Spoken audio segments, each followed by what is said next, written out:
One question that I get asked often is, how can I stop being brilliant one day and awful the next? Well, I definitely know the feeling. One week, you're a hero. You're hitting lines, you're serving bombs, you walk off the court feeling like you could beat anyone. And then the next week, you can't hit a barn door with a bus. It's frustrating because you don't know which version of you is going to show up, the savant or the Shankmaster Plus. You ask yourself the question, we all do, why can't I play like I did last week? What happened to my game? This is the yo-yo. Up one day, down the next. And it is the single most frustrating thing in tennis. Because you know you're capable of playing well. You've done it. You just want to be able to do it more often. My own journey was bumpy too, but I managed to become a much better performer day to day and eventually had a win streak of 5 tournaments in a row on the ATP Tour. Smaller tournaments, but still 30 plus matches in a row. Here are the elements that helped me the most, and I think they will make a big difference for you as well. Let's take a comprehensive look at stabilizing performance. The ability to produce good tennis most days instead of occasionally. Let's look at the causes of all over the show results.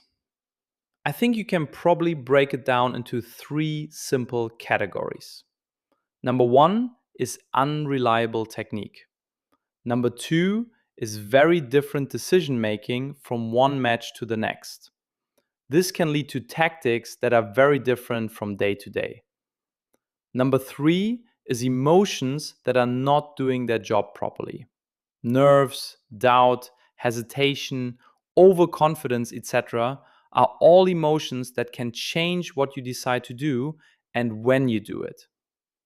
Lastly, what we will call time travel can sneak up on you at any moment. Time travel is basically when your brain moves ahead and starts thinking about what will happen 20 minutes from now. For example, what if I blow this lead? Or you can go backwards into the past with something like, I can't believe I let those breakpoints slip. I think some of you are already noticing some things that happen to you on the court and can recognize how they might alter your results. I have 5 pillars that I use to combat most of the known sources of poor results and yo-yo tennis. Pillar number 1: simplify your technique. The more moving parts you have in your swing, the more things can go wrong. When you're feeling great, you can pull off the big loopy backswing. You can add the extra wrist snap. You can take the ball late and still hit a winner. But when you're tired, when you're nervous, when the wind is blowing, those extra moving parts become liabilities. They break down, they betray you. The most consistent players in the world have the simplest swings. They don't do anything fancy. They don't have to. They have a stroke that they can repeat 1,000 times without changing a single thing. Look at your swing. Are you taking the racket back too far? Are you using too much wrist? Are you trying to generate power with your arm instead of your body? The goal is repeatability. You want a swing that you can execute when you're fresh and you can execute when you're exhausted. Shorten the backswing. Use your legs and core for power. Let the racket do the work. Remember, you don't need to hit winners from the baseline to win matches. You need to hit the ball in the court over and over again. Build a swing that gives you that gift every single time.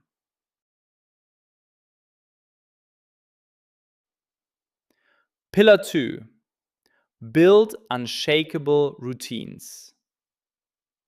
Have you ever noticed that the best players in the world do the exact same thing before every point? The same number of ball bounces, the same adjustment of their strings, the same deep breath, the same look at their opponent. It's not superstition, it's not OCD, it's a reset button. When you lose a point, your brain goes into panic mode. Adrenaline spikes, negative thoughts flood in. Your heart rate increases. That is not a state where you can hit a good shot. Your routine is your anchor. It forces your brain to slow down. It pulls you out of the emotional chaos and brings you back to the present moment. Here's what you need: a pre-point routine and a post-point routine. Pre-point: bounce the ball 3 times. Take a deep breath. Visualize where you're going to hit it. Then go.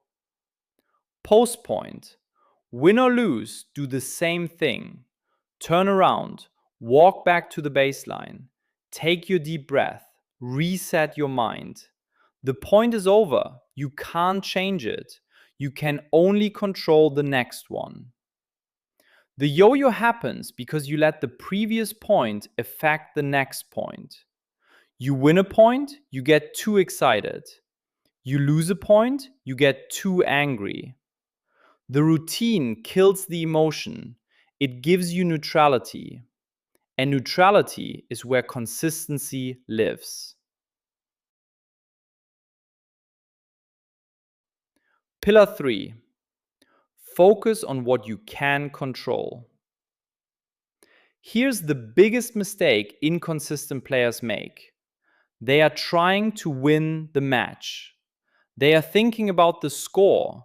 They are thinking about their opponent. They are thinking about how embarrassing it would be to lose. That is a recipe for disaster. Why? Because you cannot control any of those things. You cannot control the score. You cannot control your opponent.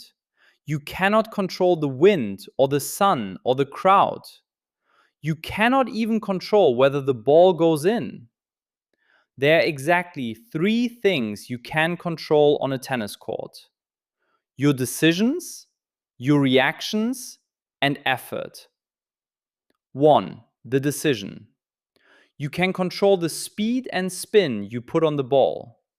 Are you going to hit heavy, flat, loopy? Make a decision and commit to it. You can decide how you plan to engage this point.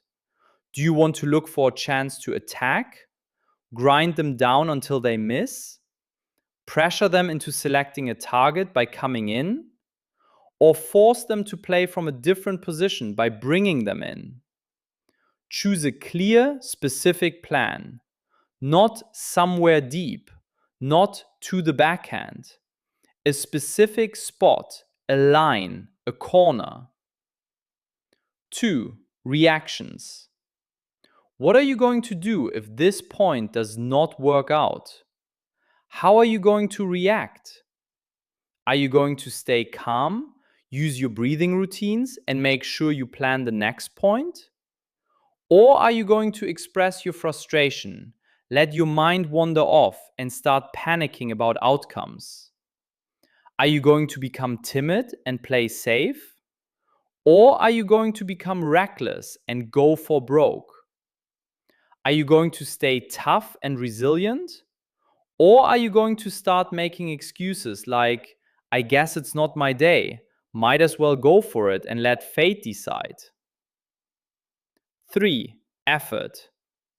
Effort is not just physical.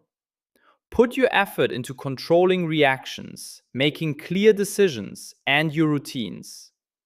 Put maximum effort into your body language, your self-communication, and taking your time in between points. Control how hard you work, how fast you move, and how hard you fight out there. That's it. If you can consistently be in control of these things, you give yourself the best chance to execute. Pillar number 4. Extract errors first. Don't go for winners. Build your foundation on extracting errors. I think the single biggest difference between inconsistent players and reliable players is what they are actually trying to accomplish. The inconsistent player is trying to win the point. The reliable player is trying to find out which shots the opponent struggles with and constructing points to make them hit that shot again and again. If you think about it, there are only two ways a tennis point can end: a winner or a mistake. Someone can hit a winner, or someone can make an error. A lot of players are quite happy to have a very high error rate while they try to hit winners. But that's actually mathematically wrong. Why? Let me ask you this. How many points are won with winners versus mistakes, do you think? 70% of points end on an error. True story. Which means you have far better odds of success if you are a low error player versus a high winner player. It's important to remember this at all times. That's the game. That's how it works. Like gravity. Fighting gravity, thinking you can jump off a cliff and fly, is madness. Don't do it. Put the ball in places they are likely to miss while not making a whole lot of errors yourself, and you are going to be in great shape. And that's a super easy tactic to always fall back on. Where can I go where they are likely to miss?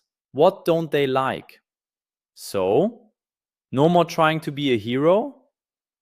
No more going for the low percentage shot instead of building scenarios that your opponent hates. Deal? Pillar number 5. Learn to work hard on bad days. Here's a secret that no one tells you. Even the best players in the world have bad days. Novak Djokovic shanks balls. Roger Federer double faults. Serena Williams misses easy volleys. The difference between them and the yo-yo player is not that they don't play badly, it's that they accept it. They don't panic. They don't start changing everything. They don't start trying to hit harder or play different. Instead, they work hard to build themselves up.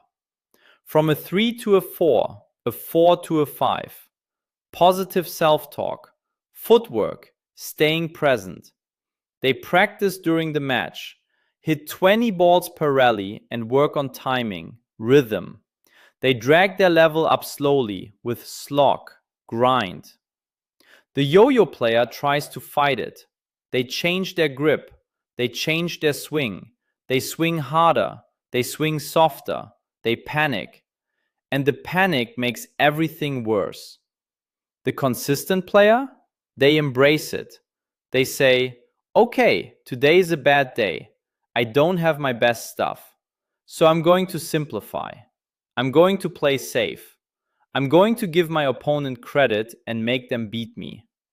That is the ultimate consistency. The ability to build hard when you're playing badly. The ability to compete even when you don't feel good. That's the magic ticket. Stop trying to play your best tennis every day. It's impossible. Instead, learn to play your average tennis well. Learn to manage your bad days. Learn to make your bad days look like good days for your opponent. That's how you stop the yo-yo. You stop fighting yourself. You accept where you are that day and you find a way to compete. Okay, now get out there and win, my friends.